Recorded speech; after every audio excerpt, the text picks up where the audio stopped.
An essay on the way.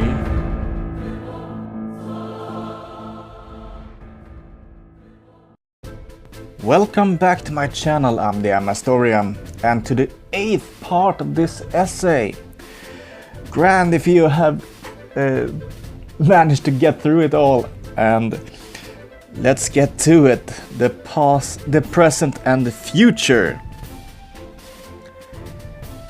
Is there a reason, or if you so want to, a risk that something that looks like the imperialism could rise again? Yeah, well, how does it look on the international scene? One, in my opinion, great reason that the imperialism or colonization could rise again is the United States war on terror. But why? Well, when Osama bin Laden launched the 9/11 attack, he started a chain of events that probably no one could have foreseen. But it only became more powerful because no one could foresee what should come. The fact that President George Bush declares war on a concept, an idea that terror actually is by itself probably only comparable to the Crusades. That also was, according to the supposed reasons, a war on an idea.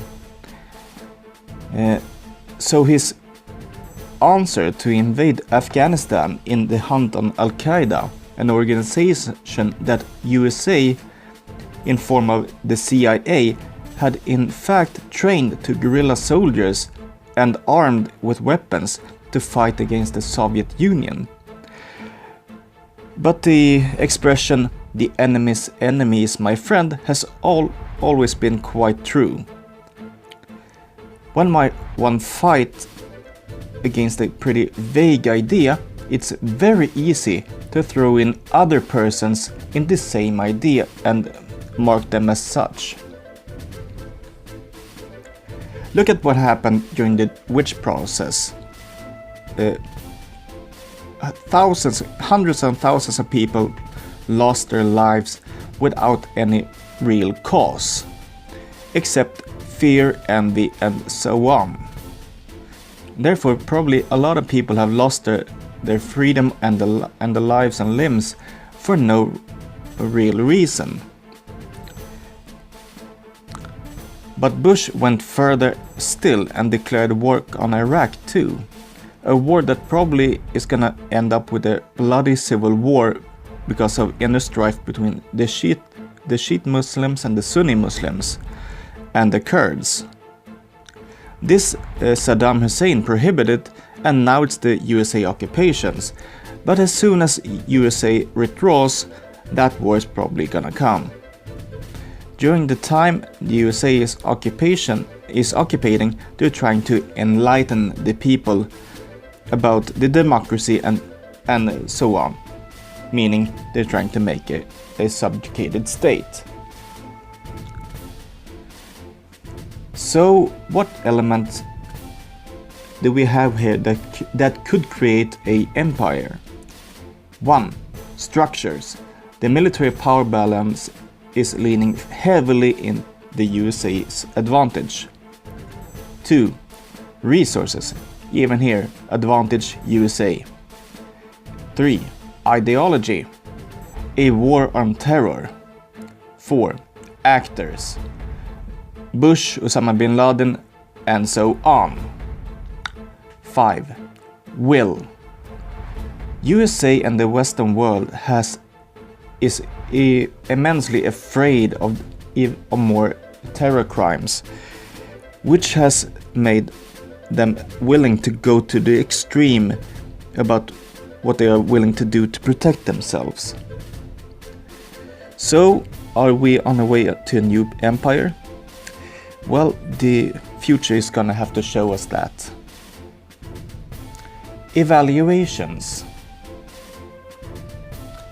In my point of view, it's very dangerous to claim that a sequence of events or an event in itself in history is either positive or negative, good or bad. It just is. Just as little as the knife that was jabbed in my arm was bad or good. It was just there. So what can be good and bad? Or for that part, positive or negative? The answer on this must be in the intention, not the outcome. Why? Just because the outcome maybe not be what you wanted, the intention was good. Is this a false-proof way to reason? No, it's not, and it never will. I don't think it was a good idea to slaughter 12 million people in concentration camps. But the people that did it, the people that took the decisions, they thought they were doing something good for the world. Therefore, we should only nowadays, when we look at history, try to put in so little personal evaluation as possible. Why? When we put in personal evaluations in history, the step to trying to undermine what you don't believe in or think is good yourself, or trying to build on something that you really do think is good, is very small. One example of this could be the diseases the Spaniards brought with them to America. For the Indians that lived there, it must have been a disaster without its like. A so bad disaster. So bad that we nowadays probably cannot imagine us how bad it was. But for the Spaniards that later colonized Mexico, it was a godsend. Loads of free ground. Free ground with no people. Furthermore, they gave the diseases gave a more protection against more new epidemics in the surviving population. Their immune systems were strengthened as a folk group. So, can one say that this was a positive or negative event? No, in my point of view, you can't. It just was. Source criticism. When it comes to media created in modern time, we must always realize that someone has made it, written, filmed it, or in some way created it. That means that it's only a second-hand source at best, and in worst, just plain crap. When it comes to media about history, it must also be founded on research. But how thorough was it? Is the one that creates this media partial in any way, or did he found it in something on preconceived points of views, or just ignorance? We today wants to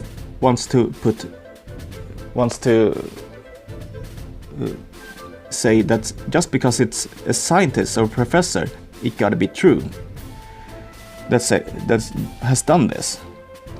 But can we do that to answer these questions? Well, if you sit down and read the original text, or can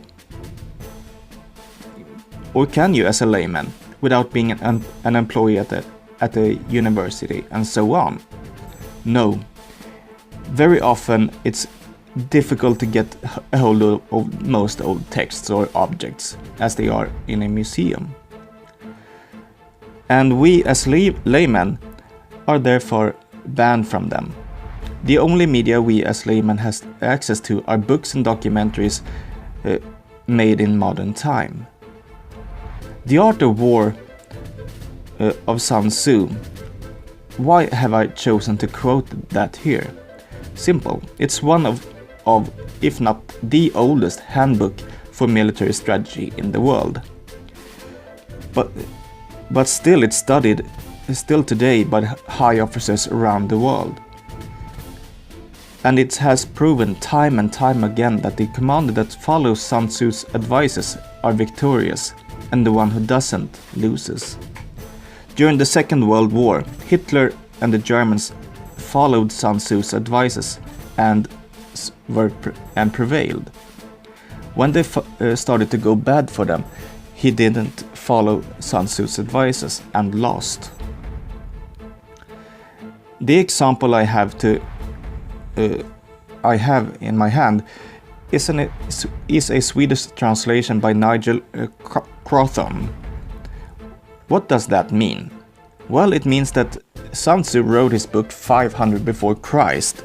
Then Nigel hopefully comes and reads the original text, translates it to English, and then that book is translated to Swedish. That means we all have at least 3 different paths between the original text and the book in my hand. That means it's a third-hand source at best. And that was the end of it. And the rest here is just the sources. As you can see, there are a lot of documentaries here on YouTube that you can go and watch.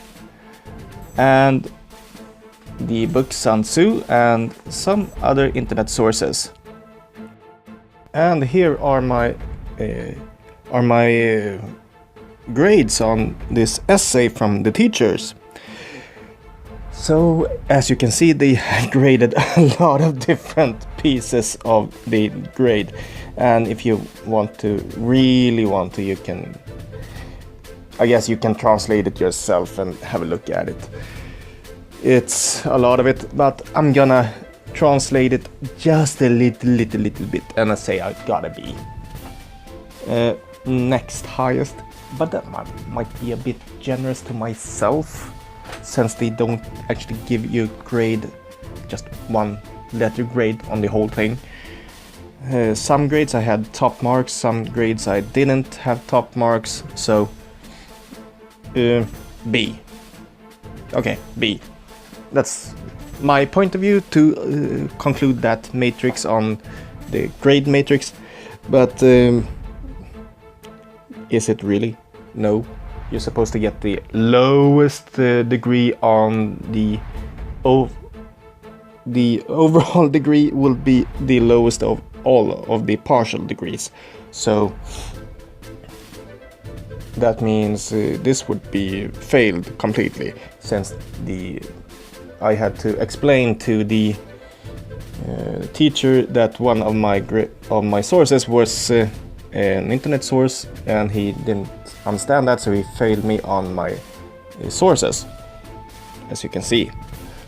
But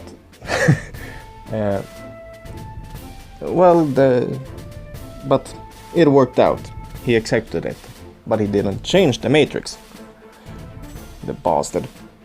Anyway, that's it. And I'm gonna put up another essay soon. It's gonna be on Vlad III Basarab. So, stay tuned, see you later, and bye bye! Thanks so much for watching. Like and subscribe.